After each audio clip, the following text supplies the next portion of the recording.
This is the Relevant Podcast.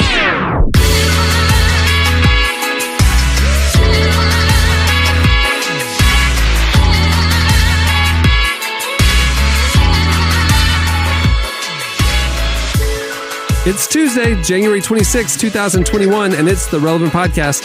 Here in Orlando, I'm your host, Cameron Strang, and joining me from Loverland, Virginia, is Jesse Carey. Hello, hello. From Austin, Texas, author, podcaster, Jamie Ivey. Hey, guys. And from Nashville, Tennessee, artist, producer, mogul, Derek Miner.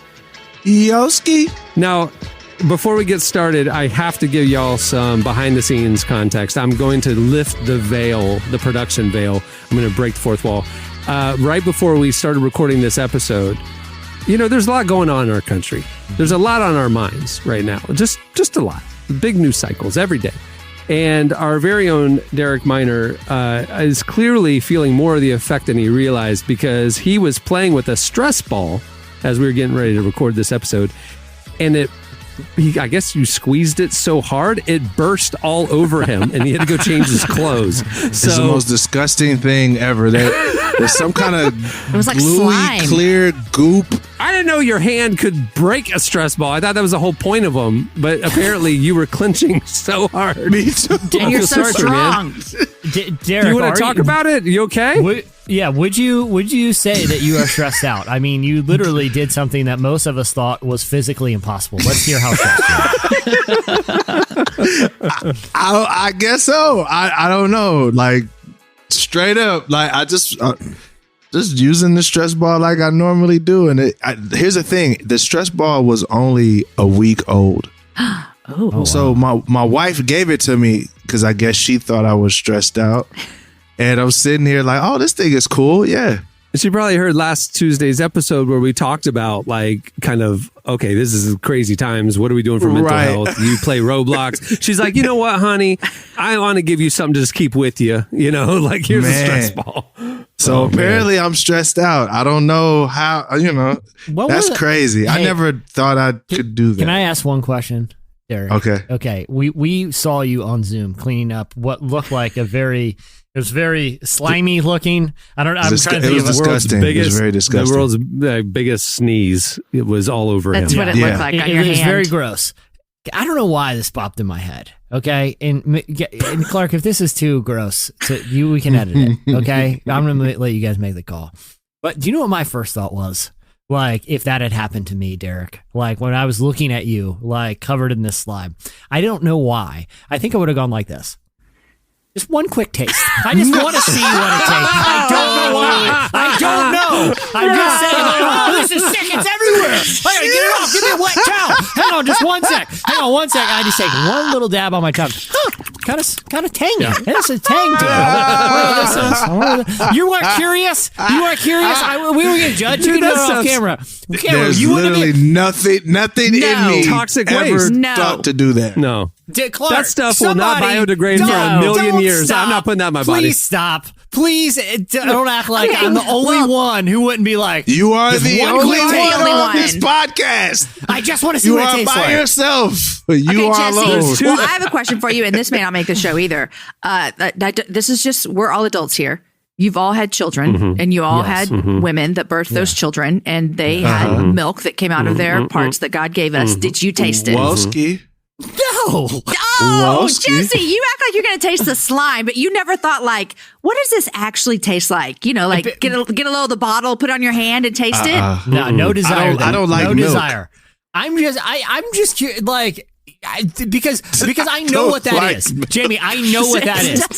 I've never tasted it, but I bet it doesn't taste like Jamie, the milk you buy God at the store. God gave us 5 ways to figure out what something is. Okay, we can see it, we can hear it, we can smell it, we can touch it, and taste it. I'm using my God-given senses to make a deduction about what on earth is in this stress ball. Will it be a pleasant tasting? Frankly, I don't know. I'm not going to malign it until I try it. Just one little awful, so it probably tasted awful. I would smell it. I wouldn't. Okay, how go about this, Cameron? taste. You smell it, and it smells like a candy cane. Do you take? It smells like a little hint of mint. Do you take one? Do you take one little dab? No. So I heard antifreeze is disgusting. I mean sweet, and it'll kill you. I'm not saying you drink it. Derek, That's what I'm I just heard. saying one little. Oh, I didn't think it would taste like that. Okay, a little shrimpy. I heard Tastes like evil shrimpy. people that don't like animals put antifreeze outside of their house. Oh, because they'll eat kill it. them. Yeah. So I heard that, but Jesse, no, I'm not. That took a dark I'm not turn putting. there. I'm talking about. I'm talking about a harmless little. Bro, you're dab talking of about stress killing. ball You're talking juice. about killing yourself I'm with talking stress about, balls. I'm not saying I'm going to eat Fear Factor this, just down the gullet. I'm not going to shot glass it. I'm talking one little dab to see if my taste buds can. Bro, what if can it's inform. what if one little dab will kill you? If one little you dab don't of know. stress ball juice. If you're acting like this is some sort of like Soviet, like they're gonna the end of like a poison tip dart or something. Like if it's that toxic, It might be. You don't I know. don't think they would put it in a stress don't ball know. where something where children can play with. If it's that. No. tough. I'm not saying you should drink it. Okay, let me just say this. But like one Tide Pod ain't gonna kill you. Okay, Bro, Well, it might. hate used to be made out of lead. It might. I'm just saying. One Tide if Pod ain't I gonna had a kill you. stress ball, like blow up goo, I would probably take one little dab. No, and if you guys Jesse. are all saying I'm wrong, I don't believe you. Listeners in your car or running or whatever you're doing right now, you would. You can just in the self We satisfaction. just found the question of the week. What is the craziest thing? Yeah, yes or You've no? actually tasted. Yeah. Oh, that's actually a good one. Man, Derek, I'm just concerned for you, buddy. I mean, just like I know you got Instagram DMs in one hand, you got the stress ball in the other hand, and it just exploded. I mean, Man, all right. that was crazy. I ain't gonna lie, that was the craziest thing. All right, well, we have a great show in store for you today. Coming up later, we have our friend, singer, and songwriter Thad Cockrell. You may know him from his solo stuff. You may know him from leagues. But why are we having him on today? His new album came out like 6 months ago. Well, tonight, Tuesday night, he will be playing on Jimmy Fallon. Oh, that's awesome. It's a crazy story. And I'm going to tell you all about it when I intro this segment. You don't want to miss it. We also have Slices and your feedback, a very apropos feedback given what happened at the beginning of this show. Don't miss it. Okay, well, stay tuned. Up next, it's Slices. Can't make it right. There's something on my mind. There's something that I wish I would've told you, but you just don't seem to want to. I'm doing when you're close to me. Oh yeah. There's something on my chest. I wish I would've said. I think it over and it might be true. I'm only overthinking when I'm close to you. You're listening to Dayglow. The song is Close to You. Well, today's episode is brought to you by podcast creation platform Anchor. If you haven't heard about Anchor yet, it's the easiest way to make a podcast. First of all, it's free. There are custom tools that allow you to record and edit your podcast right from your phone or computer. Anchor will then distribute your podcast for you so it can be heard on Spotify, Apple Podcasts, and every major platform. The cool thing is you can also make money from your podcast with no minimum listenership. It's everything you need to make a podcast in one place. Download the free Anchor app or go to anchor.fm to get started. Okay, it's time for Slices.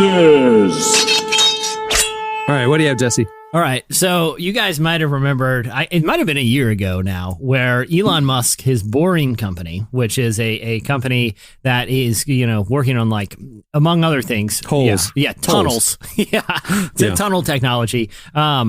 Needed to drum up some cash. And so he had an idea. I will make 20,000 novelty flamethrowers. I'll put a $500 price tag on. And within hours, he was able to drum up $10 million in cash, which the company needed. Pretty smart move. And he found an interesting way to skirt a law which prevents people from owning flamethrowers. And he did that by putting emblazoned on the side, "This is not a flamethrower." So just a little cognitive dissonance. It is a flamethrower, but he says on there it's not. So it's like saying, "Go fight peacefully." Like it's the plausible deniability. It says no flamethrower, Probably not the best idea, especially if you're traveling overseas, as numerous Elon Musk Boring Company fans have found. So there was this big story on TechCrunch about the legal peril that these flamethrower owners are now facing, including ones here in the United States. So I want to read. I'd love TechCrunch to talk about, passive aggressive, like putting this is not a flamethrower on something. I want to read a couple lines from the story. The Boring Company, okay. This is what Elon Musk told Joe Rogan in 2018. We were told that various countries would ban shipping of it, and that they would ban flamethrowers. So to solve this, for all the customs agencies, we labeled it not a flamethrower. Did it work? Was it effective? Asked Rogan. I don't know. I think so. Yes, Musk replied. The correct answer was no. Like, they really just dropped in the Ron Howard narrator voice there to be like, just because you say it's not a flamethrower doesn't mean. So, in fact, New York actually passed a law, and this is what lawmakers said. It said, Elon Musk Boring Company released a new flamethrower without any concern to the training of the purchasers or their reasons for buying. Both true. That's even better. Both true. Yeah. This bill establishes that owning and using a flamethrower is a criminal act unless it is used for agricultural, construction, or historical collection purposes. These dangerous devices should not be sold to civilians, and they need to be restricted to trained professionals. In fact, a woman in New York actually got charged when she was pulled over for like a headlight or something. They saw it sitting under the seat. She was charged with carrying a dangerous weapon and charged. I didn't even know this was a law. She was charged with owning a quote infernal machine. What a cool charge! Dude, this is these. Isn't it state by state? It's different. So some people, like where there's no laws, like Texas or Wyoming, they're fine. Tennessee, but like New York, baby. maybe not. Yeah. Okay. One Elon Musk fan was before the pandemic decided to go partying through Europe, and he was on a party bus going to a guy. And I love the picture of the guy. The guy looks like a dude who goes to Italy to go on party buses. Okay, and he thought it'd be a fun thing to bring his flamethrower on the party bus, because if you're on a party bus in Italy, going to raves or whatever he's doing, it's a pretty good little conversation starter. He ended up in Italian prison. So his lawyer was able to get him out, but he had to surrender the flamethrower. This is his quote. I love this dude. Okay, Italian flamethrower guy. I'd love to have you on the show sometime. This is what he said. It was a hair-raising experience. I'm in the middle of nowhere in Sardinia, and a 24-hour lockdown with an older guy giving off mafia vibes. After nearly a week in prison, he was handed his belongings, flamethrower aside, and set free. This is a quote. My lawyer asked the judge, do you really want to be the guy on an international news keeping an American in jail over this toy? And he goes, I really think that was the key to getting me out, is this judge not wanting to make international news for the flamethrower. Owning the flamethrower, bottom line, bad idea. I do think it's pretty cool. I will say this guy does not seem to have learned his lessons, because he then conceded to TechCrunch that once he got back in the United States, he made his own flamethrower off instructions he found on YouTube. So probably not the smartest guy in the room. But if you have a flamethrower, I would be very cautious if I were you. Can I ask a question? Yeah. Why would you want a flamethrower? Because it's a flamethrower. Why wouldn't you? That's it. Yeah, why wouldn't you? So you just you have friends over and you're like, hey, look what this does? Yeah. Okay. Yeah. Okay. I'm going to name... Hey. Just burn everything. We have something like that at our house. It's attached to a propane tank, and Aaron uses it to start fires. Like it looks like a flame. I mean, it doesn't look like the pictures I just looked up that you were talking about, but it does that. It's a propane tank and it shoots out flames. Same thing?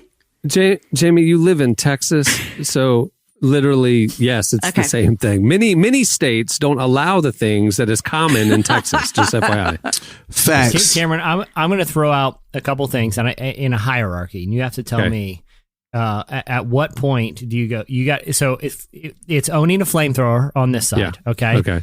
And then I'm going to start naming items, and when you find an item you would rather have than the flamethrower, tell me when to stop. Okay? Sure.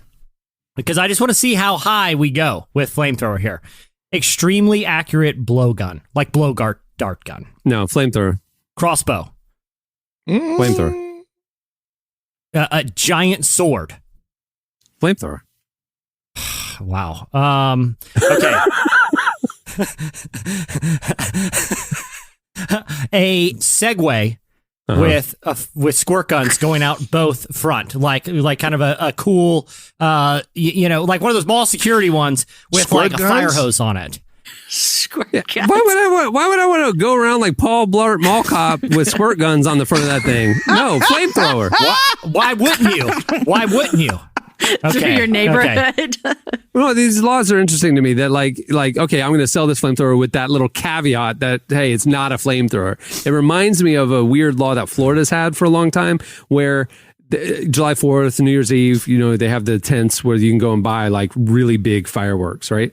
Well, Florida had a law that like 100-year-old law that fireworks were illegal unless you were using it for a couple of specific purposes. Primarily in agriculture, you could use fireworks. You could shoot it off to like scare off birds off of your land.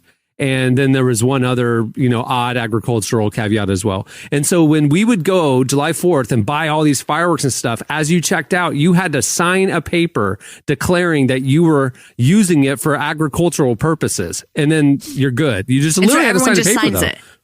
Everybody just signs it. It was the biggest farce. Everybody knew that this was ridiculous. And so finally it went on the ballot last year and they finally removed that stupid law. And this year, New Year's Eve, I went and bought fireworks. Didn't have to sign anything for the first time in since I bought fireworks.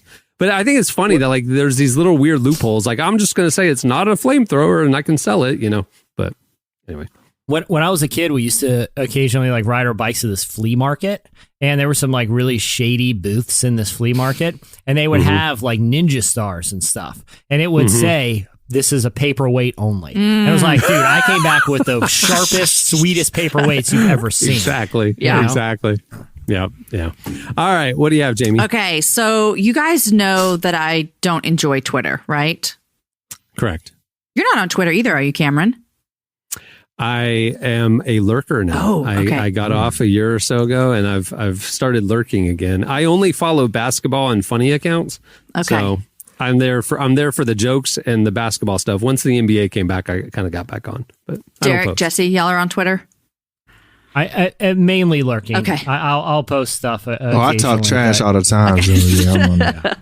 Well, okay, so I have a Twitter account. I lurk as well. I go look at a couple of accounts every once in a while. But here is a new account. I think it's new that you should follow. And here it is, guys. Are you ready? It's Mr. T. Are you anybody Mr. T fans? Big time. A Big pitiful. time. I mean, who's not? Who's not? Met him once. You met him? Was he nice? Really? We were both speaking at Willow Creek in the early 2000s, the young adult service at Willow Creek, and he was the speaker before me. When he was I met speaking him. does he speak like, please hear me when I'm using air quotes, like, does he speak like normal or does he sound like Mr. T? I don't think he's known as a great thespian. Okay. So I don't think the character we saw on the A-Team was a dramatic departure from his natural demeanor and personality. So the Gotcha. way he presents himself and communicates is the person that we all know. You know what I mean? Okay. But he Yeah. wasn't like playing a character. I just think it's who he How is. he is. Okay, Yeah, well, I yeah. only know him from Rocky. I'm a big Rocky fan, so I know him from there. Okay, so Gotcha. Mr. T is on Twitter, and he is bringing the gospel truths here, you guys. He is not taking he's Strong not saying, Christian. take back America for God or any of that kind of weird nonsense that we're seeing. This is one that he just tweeted, and it made me laugh and smile. And Mr. T says this. I can't do a Mr. T voice. I wish I could. This would be so much better. Please don't. I can't. He said this. He said, we're fighting two contagious deadly virus. One is COVID-19 and the other is hate. We got vaccinations for COVID and the love of God for all the haters. And then he said, the vaccine works when it's injected into your arm. The love of God works when you invite him into your heart. Looky there, Mr. T.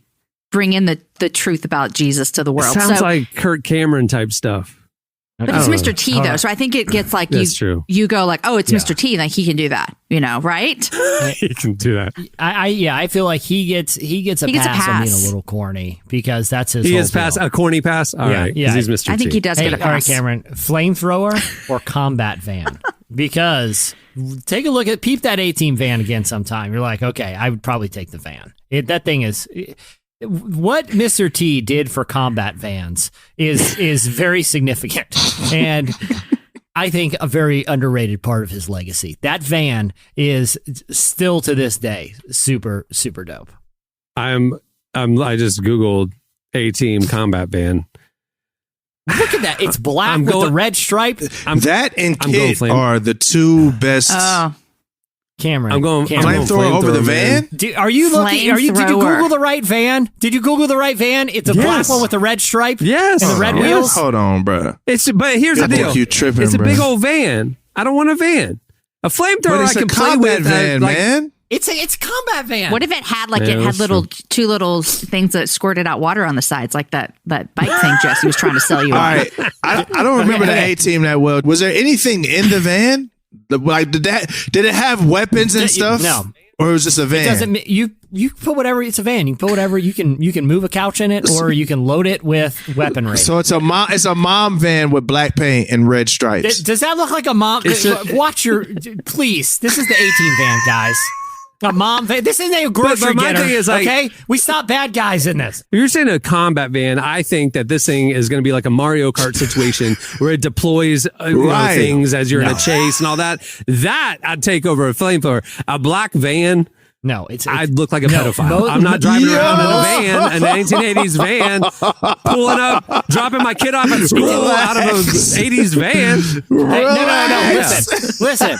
The van doesn't need weapons, guys. It's a deterrent. When that thing comes flying around a corner and you're a bad guy, you just get out of there. Okay? You know, if there's a maniac that has recreated the A-Team van and suddenly knows there's being a bank robbed, you're in a lot of trouble because that person is a legit psycho that built an A-Team van and is looking for criminals. Okay, Jesse, if you're a criminal, that is a great crime deterrent. I'm going to call you out, Jesse. I'm going to call you out, and I don't like calling people out. We had a big discussion a couple weeks ago, and you made so much fun of whatever character that was because all he had was a bow and arrow. Hawkeye. And now you're saying that you're in favor of a van that can't do anything but drive you around. Over a flamethrower. It's not even close. It's the A-Team van. Okay, some lunatic with a bow and arrow does not make me afraid. Okay, the A-Team van makes you afraid. The A-Team. I don't know what's inside. It could literally be anything. Okay, it could. If you see an A-Team van in your town, okay. Literally anything could be inside there. There could be 5 white tigers chained up inside there, or it could be the person coming back from Trader Joe's. You don't know. That's the thing, and you don't want to find out. Okay. If I'm trying to go to Trader Joe's and I pull up and park in the parking lot in that van, then I'm a pariah. People are going to be like, stay away from that dude. He's not there. He's not all there. You know what I mean? He's trouble. I don't want to walk around being trouble. I want to be hanging out with my friends deterring trouble at the pool and like pull out my flamethrower to show them how cool it is. No, because it's trouble deterrent. Because you pull up in that, and the people that we're going to cause trouble is like more trouble's here. Okay, the trouble Joe's is causing trouble. It cancels out. Okay, it's double trouble. It's what it is. At that point, you interject double trouble into the situation. You have trouble there. You pull up in the van. They think you're trouble. Double trouble cancels it out. It's peacekeeping. The A-Team were peacekeepers. Okay. The A-Team would have stormed the Capitol. Oh no, they would. No, they would have shown up. They would have shut it down. They would have shut it down. If that van would have showed up on January 6th, would it have been a problem? People ran. I feel like too, if you have an A-Team van, like the only way to drive it is your foot has to be fully suppressed the whole time, whether the gas or the brake. Right. Every stop is a screeching halt, and every time you're like, all right, see you guys later, you just punch the gas and peel away like driving over curbs. That's how the A-Team van should be driven. All right, what do you have, Derek? All right, y'all. So this is what I got. And I kind of wanted to stay away from politics, but I could not resist this one. This one was going to be hard to resist. So Donald Trump, as you know, his last days of office was last week, and he got to do something that most presidents always do, and that's, pardon people. So he went through a whole list of pardons. So I'm looking at this list, and there's 3 names that stick out. I know one of them. And there's a bunch of guys, like I'm looking at like ex-members of Congress, bunch of white collar criminals and that. And then you have Kodak Black and Lil Wayne. And I'm like, how? like I'm trying to figure out like what happened to make that transfer. And then also I'm from Michigan. I'm a Michigan native, and Kwame Kilpatrick. I'm trying to figure out what series of events led you to pardon 2 rappers and Kwame Kilpatrick? I need help with that. Do y'all know? So I've heard that, during the election or when they were campaigning, Lil Wayne came out in support of the Trump. Yep, Trump I remember candidacy. that. That one makes a little sense. Wayne did what he had to do. So Jared Kushner, I read Jared Kushner behind the scenes was, advocating that we return the favor, and that we commute a sentence. He got picked up like a year ago on weapons charges that violated his parole. So they were like, hey, listen, let's just make that go away for him because he supported us. That's the one I got. Right. The other ones, I don't know the connection. I know Snoop Dogg was doing some lobbying to Ivanka Trump. I mean, This is a joke. aren't you guys glad 2020? No. Oh, Snoop that's Dogg, right. Somebody Snoop from Dogg, Death Row got pardoned. Yeah, Ariel. Yeah, one of the Death Row guys, thanks to lobbying by Snoop Dogg. Notably who didn't get Did not, and I know where you're going. And I actually felt kind of bad because another high-profile felon, someone who's currently in prison, was so confident that they would be granted a pardon by the outgoing president of the United States. So they had a limo wait for them outside of the prison. And that person is Joe Exotic of Tiger King. Man. Joe Exotic did not get pardoned at the last he did minute. not receive the pardon. It is. But yeah, I mean, Lil Wayne and a handful Kodak of other. Black, Yeah. Kwame Kilpatrick. Do you petition for that pardon, or are they just looking around and saying, here's who we want to pardon? So the normal way that a president, they have carte blanche, they can pardon whoever they want. The normal way is that the Justice Department would kind of vet candidates and clemency applications would come in, and the Justice Department would kind of work through them, identify ones that made sense, and then present those to the president. That did not happen this time. Trump did not involve the Justice Department at all, and it was only his small group of White House advisors and family that brought names to him. And so the people that were advocating were people who had access to those inner circles, and so there was a lot of kind of like insiders, and there was money being exchanged. That feels illegal. It was now no money is proven to have gotten to Trump, but a lot of connected lawyers, like lawyers that were connected to the Oval Office, were paid tens of thousands of dollars to present this case for, you know what I mean? So people were making money off of it because the Justice Department was left out of it. It's been criticized that this was handled pretty shady over the last week. I feel bad for the people who stormed the Capitol that thought they were going to get a pardon. Like I would have thought I thought 92 people are now indicted for federal crimes, and they all thought that they were going to get pardoned, and not one. Do you happened. think that President Trump wanted to, and some people around him were like, listen, we're going to help you out here. You can't touch that. You can't do this on your way out. There's a lot of reporting that was saying certain people were trying to say, hey, don't try to pardon yourself or your family. Don't, trying to like say, there's just going to be some things that are going to bite you in the butt. What's interesting is that he did at the last second pardon Steve Bannon, his one-time advisor who has been strung up for a lot of charges, to be honest with you. What's interesting though, by pardoning him, now Steve Bannon cannot plead the fifth if he's ever called subpoenaed to trial and testify against Trump, like in the impeachment trial.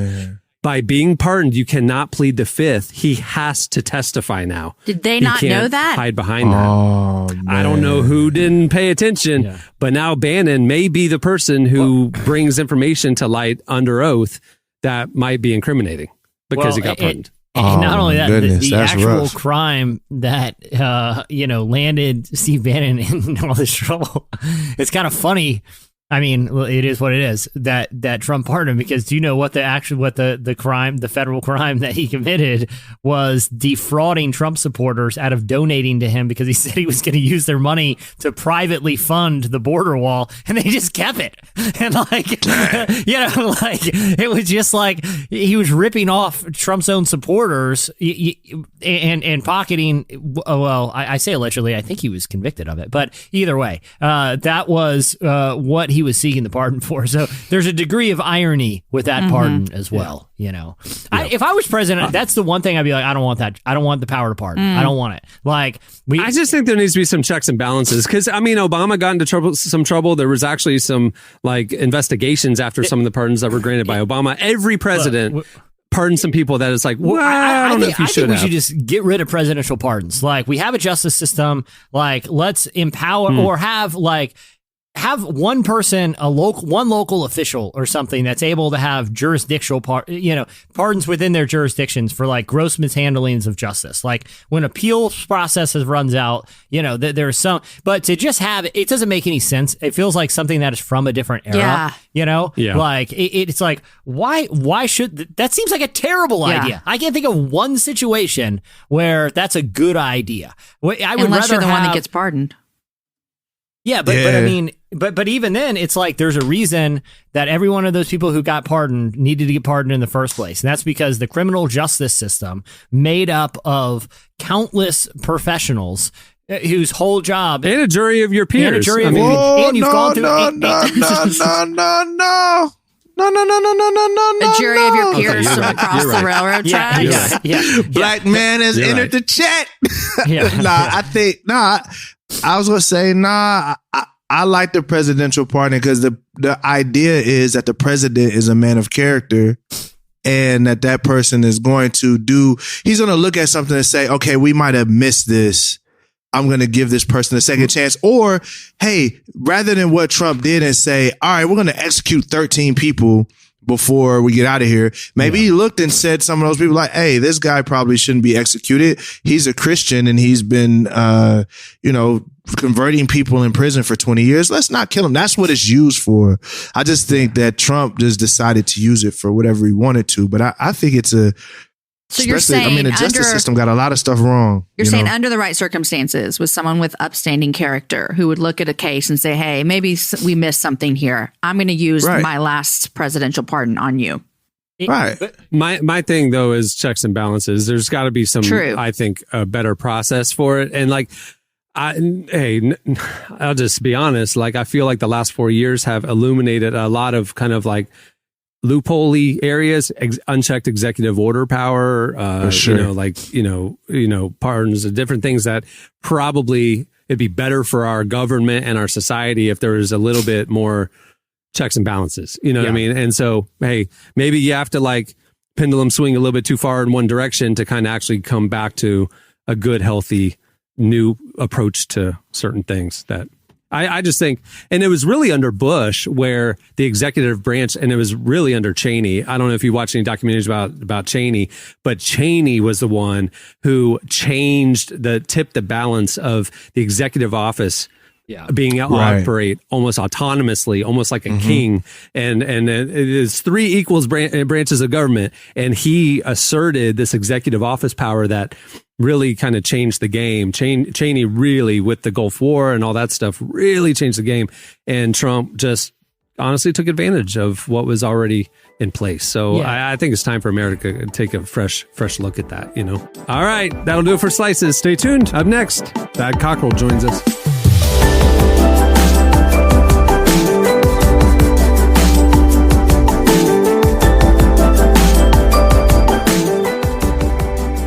Valentine's Day is just around the corner, and many young people have questions about love. In a culture filled with tension over sex, gender, identity, pornography, and sexual abuse, many are asking, is it really possible to follow God's design for purity? Chasing Love is a brand new Bible study resource from apologist Dr. Sean McDowell. In this 9-week study, Sean takes teens and young adults through scripture to answer some of their most pressing questions about love, sex, gender, and relationships. Order today at lifeway.com/chasinglove and save 10% when you use code RELEVANT. Promo code valid through January 31st, 2021.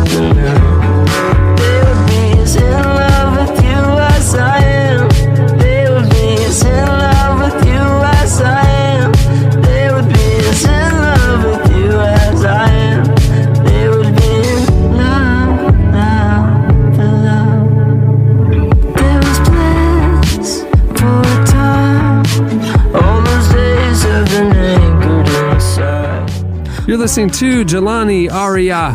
The song is Angels. Well, Thad Cockrell is a musician, singer, songwriter who plays with the terrific indie rock band Leagues, in addition to doing his own solo stuff. We're huge fans of Thad's, been friends for years, and we're not the only ones. Just listen to this Jimmy Fallon clip from last week. In the hardware store, and I hear this song playing, and it's so good. I go, what is this song? Do I know this one? And it's like, if we're gonna go down, I'm gonna go down swinging. And I go, well, that's great. So I Shazam the song. I go, and it's by Thad Cockrell, Thad Cockrell. He released this record. No one knows there's gonna be a pandemic. They put all this work into this album that comes out, they have a pandemic. Oh, your whole plan's pushed to the side. So if you go on his Instagram, he tells this story, and it moved me. Anyways, he writes the whole manifesto to his manager and says, I got to think of something else to do. I think I'm going to stop. I'll think of a different job. I mean, I have other things I can do. I'm talented. I can do something else. So he's actually going to start something new. And on January 3rd, he sends it to his manager. January 4th, the manager calls him, and they said, we're not going to talk about this manifesto thing because we just got a phone call from The Tonight Show. And he's like, you're going to be on The Tonight Show. And he was like, what? And he said that he cried for an hour. They thought the phone cut out. He's like, wow. The phone cut out? He's like, it's just like, and he goes, it just goes to show, don't give up. Because you never know, some moron's going to walk into a hardware store. Yeah. So tonight, Thad is playing on Jimmy Fallon. So here's our conversation with him about his most recent album, which we actually recorded a little while ago. We also talk about how he finds creative energy and how songwriting elevates us in tough times. Here's our conversation with the Jimmy Fallon famous Thad Cockrell. If I'm gonna go down, I wanna go down swinging. I wanna go down with all of my heart. If I'm gonna go down, I wanna go down swinging. I wanna go down with all of my heart.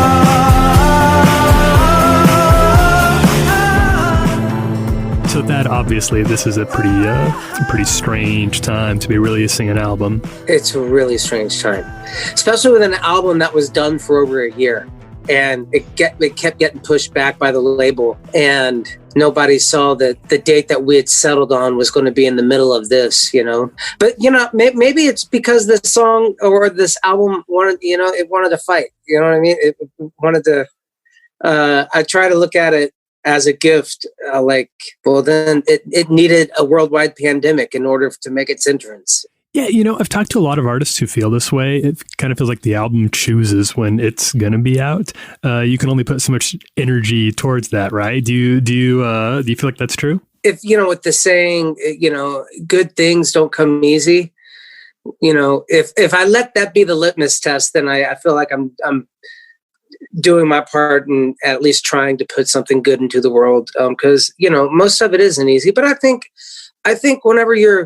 when you're trying to do something, and it's so hard because, I'm not self-important, but I believe art is important, And so, when you're trying to create something at the cross section of what people want and what people need, that's always just always a hard cross section. And that's kind of like my spot. I grew up I'm just naturally an anti-establishment, of rebellious person. So I'm trying to find beautiful uses of my rebellion.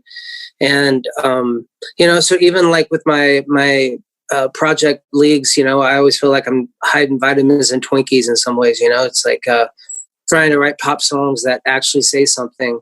But yeah, it feels like every album that I've ever made, except maybe one or two, always had a really, the birthing process was really tough. I mean, To Be Loved never actually even got a real release. Couldn't find anybody to release it, which is wild because that album has connected with more people than in a way than anything I've ever done. Yeah. I feel like it's sort of a truism in the industry to say that the fight makes the album that much better. Has that been your experience? Well, I mean, I hope, I think so. Cause with this album, I wanted to make an album with people that didn't look, think, and believe like me. And I think unity only comes from, diversity. If it comes from something else, it's called sameness. And there's no tension in that. It's just using a mechanism of language to make sure that everybody that's in the room should be in the room, And so I wanted to make something with a very diverse crew of people. And it certainly led me on that journey. It took me, by the time I started it and finished it, it was 4 years. And, that's the time it takes to go to a college. And I feel like it was in a lot of ways. This album changed me. It really did from start to finish.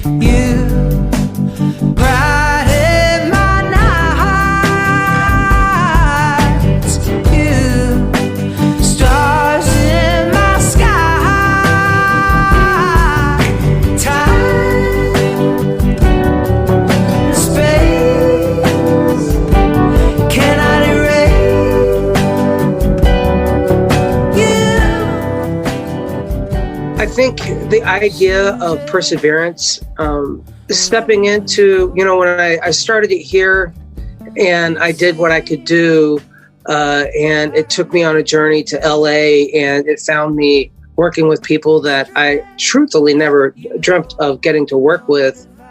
And, these are all people that I highly respect and who are really incredible players. And it's hard to get in those rooms. It's really hard to get in the rooms with those people. And so you just have to really conjure up your self-belief and know that what you've done and what you're doing has brought you to that place and that you do belong. And I think, walking through the tension of making an album, Tony Berg is such an incredible person. I mean, just all the time I got to spend with him was such a gift. And he really challenged me as a songwriter in ways that I'd never been challenged before. And I think I challenged him as a producer. So this is all part of the process, and you've been doing this for a long time now.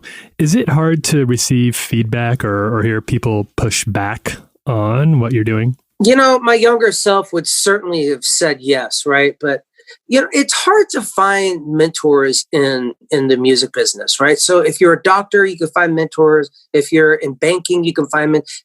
But it's really hard to find mentors that you respect, like the art that they make, right?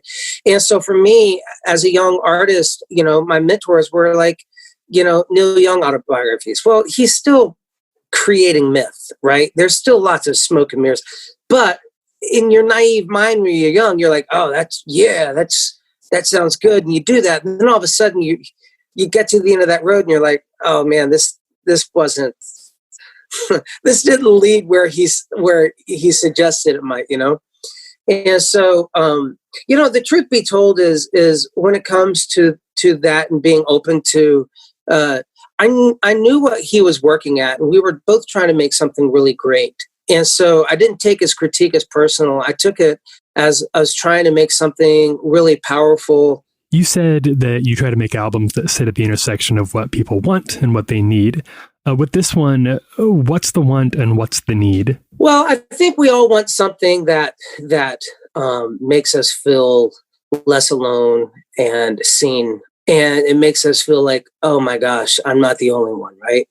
And I think we also need something that's aspirational, that says, oh man, maybe I could give it a little bit more, or if he can do that, then maybe I can, or what's my version of that, So I think that's what I mean by the cross section of what people want and what people need. I mean, at the end of the day, I really hope that they enjoy it and they like it.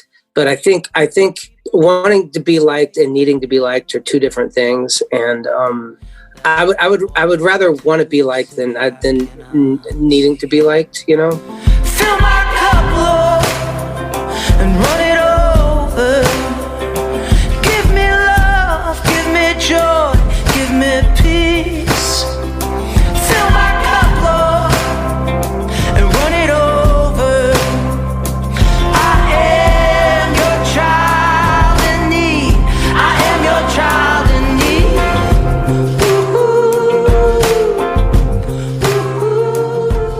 seems to me, and I think we've even discussed this a little in some past conversations, it seems like you're more interested in creating music that's fun, you get people dancing, it creates a sense of community, but you want there to be more to it as well.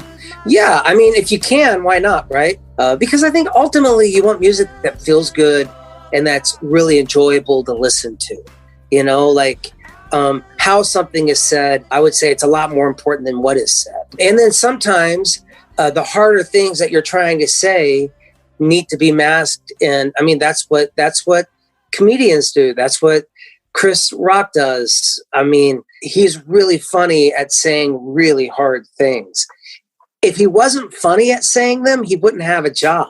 Regarding the album itself, do you feel like there's a song on it that sets the vibe, the energy for the rest of the album? I don't know if the song did, but I know that when the idea, I was going on a walk. I remember like it was yesterday. It was really cold winter, and I was walking around the Shelby Bottoms. There's a pond in East Nashville, and I was walking, and the idea, if in case you feel the same, struck me. I was like, oh wow. I'm like, that's the title of the album, and that's an umbrella that a lot of things can live under, you know.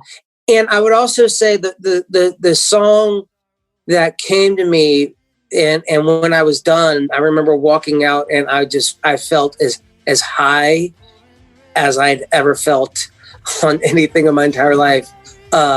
Is I had written one morning, I wrote All I Want.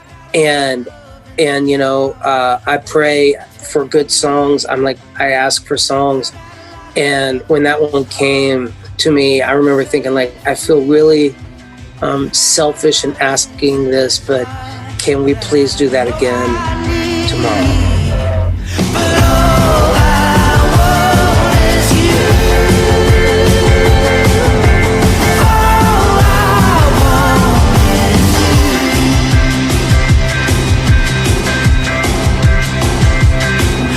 The smell of the past blowing through the wind, and it feels like a letter. That was Thad Cockrell. Check him out tonight on The Tonight Show, depending on when you hear this episode. And make sure to check out his newest album, If In Case You Feel the Same. It's phenomenal.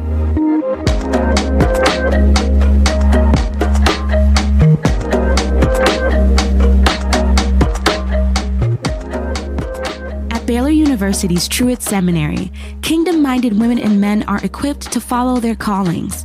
Classes at Truett are offered both in person and online. While committed to the formation and community provided by residential education, Truett also offers opportunities to make a seminary education more accessible. Wherever you are and wherever your calling may take you, Truett Seminary will help prepare you for the journey.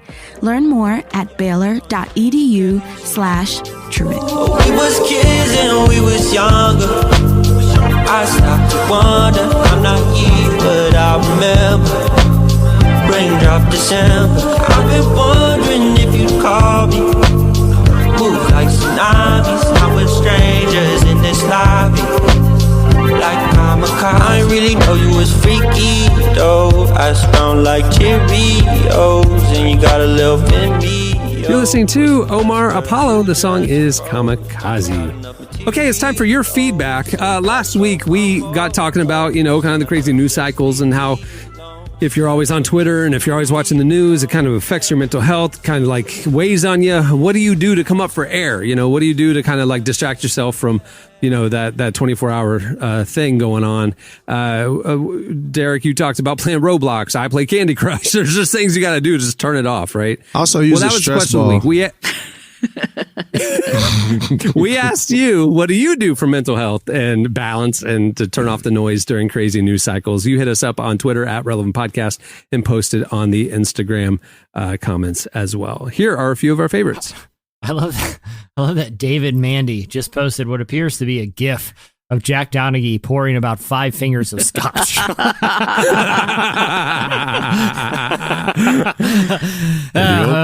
We've all been there, David. Oh my gosh. For sure. Take care of yourself, friend. Don't drink too many milkshakes, though. Katie said this. She says she's in Southern Florida, so it's cool enough to use their fire pit every night in the winter. And so what makes her relax is sitting outside with her family and a glass of wine. That is my favorite night as well, Katie. We have fire pits. I literally just did a fire pit night outside last night, and it was delightful. We had one on Monday night. It was so great. Oh, it was. And here in Texas, I had on a sweatshirt and shorts. Like that's the weather that we were living in. It was great.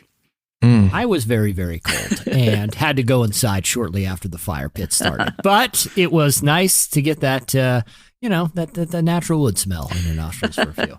Ryan Plain said on Instagram, he said his COVID de-stress coping activities include disc golf, building Lego sets, and scenic drives. And like Jesse, a lot of walks. I like the Lego thing for sure. Dude, I am doing Legos every day. With your son or by yourself? Both and. He inherited Lego from me. I've been obsessed with Legos my whole life. At our old house, we had a Lego room. Specifically, it was only for Legos and Lego activities. And there's the world's largest Lego store is in town. And so like every weekend we've been going down there and getting like huge sets. And like our living room is just Legos, man. That's what I've been doing the last 3 or 4 weeks, like crazy Legos. It's dope. They're fun. My man Ben Stroop always comes through. He said he's running with fiction audiobooks in my earpods. So running with audiobooks, he says he's rocking the Left Behind series so he can interpret today's events. So shout out to him. Hey, I'll tell you what I do when I'm stressed. I get my full body MyPillow from mypillow.com and just snuggle that bad boy. The cottage cheese pillow. Gross. And then I rip it a little. I rip my MyPillow. I taste just a piece of the foam just to see what my man Mike Lindell's cooking up. Okay? I don't know what he's making this stuff out of. He was cooking up crack a few years ago, so you need to be careful with what he's cooking up. What? Mike Lindell's story is that he was a big time drug addict addicted to crack, and then he became a Christian and turned his life around by starting MyPillow. Listen, so. I'm not disparaging him, his business, and I think it's very admirable that he's found. You can't say I'm going to eat what Mike Lindell's cooking up. And that he's found sobriety. Now, I said, I do take slight issue with him attempting to stage a coup in the final stages of the presidency. But what an inspiring fellow. John B says he takes a 45-minute walk around his apartment complex in Turkey each morning, and he listens to calm music. Sometimes he prays, but feels like the act of the walk itself is kind of a prayer. John B, I'm with you, man. I love walking. I said this last week. Walking is my jam. I walk. Hey, and listen to this. This really restored my faith in humanity. I went on a walk 2 days ago at lunchtime, just a little jaunt around the neighborhood. I came back. I had a message on Facebook waiting for me from the local police department. I guess they found me on Facebook. I dropped my wallet on my walk, and one of my neighbors went and turned it into the local police precinct. And the cash was still in there. It's the kind of it really restored humanity for you that day. Yeah, it was a perfect end to a very pleasant walk. So thank you, neighbor. My trauma was just racing. As soon as you said that you got a call from the police, I was like, oh my gosh, my God. I want to know, Jesse, what did you do on your walk that they found you on Facebook? Oh, I was also using a flamethrower pretty liberally. I was naked and I had a flamethrower. And I said, this is not a flamethrower. And then I drove a combat van through a residential area about 85 miles an hour. No biggie. But I told them, to be fair, that's the only speed this thing goes.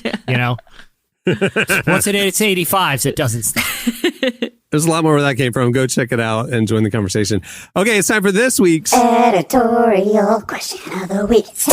All right, we're just gonna keep it real. We're all friends here. We're all family. We can talk. No shame amongst the Relevant Podcast family. We want to know for this week's question of the week, what's the weirdest thing you've tasted?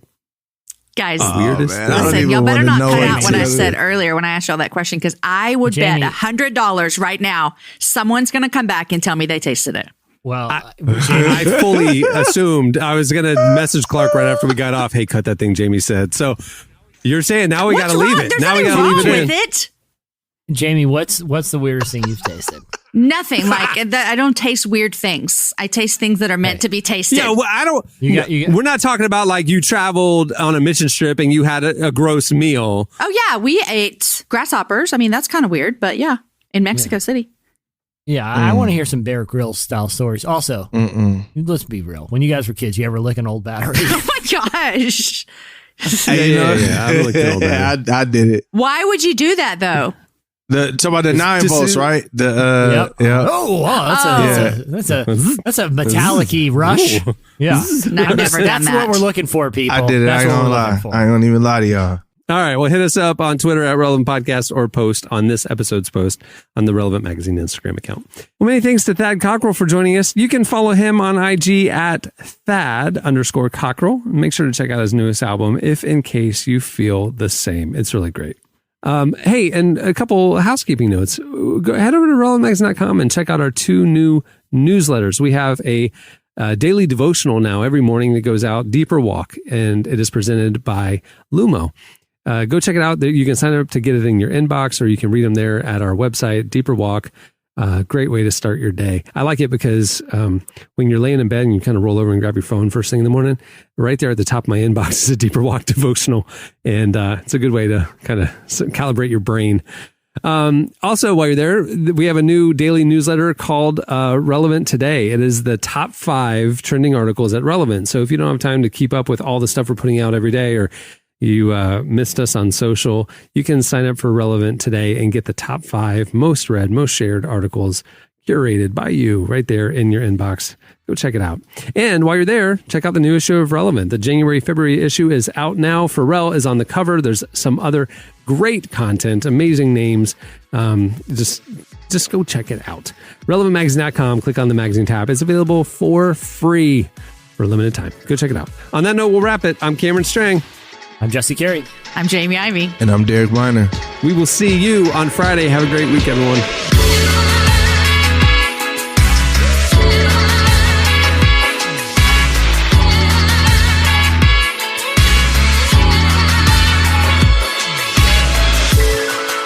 Thanks for listening to the Relevant Podcast. Check out our features, interviews, and news updates every day at relevantmagazine.com. And make sure to follow Relevant on Facebook, Twitter, and Instagram for the latest. For more great podcasts, browse the shows on the Relevant Podcast Network, which you can find at our site. And while you're there, don't miss the all-new era of Relevant Magazine. A new issue releases every other month at relevantmagazine.com.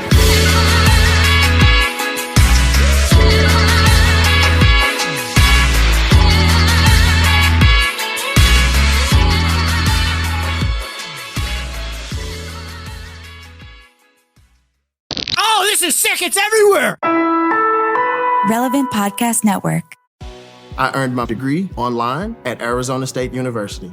I chose to get my degree at ASU because I knew that I'd get a quality education, they were recognized for excellence, and that I would be prepared for the workforce upon graduating.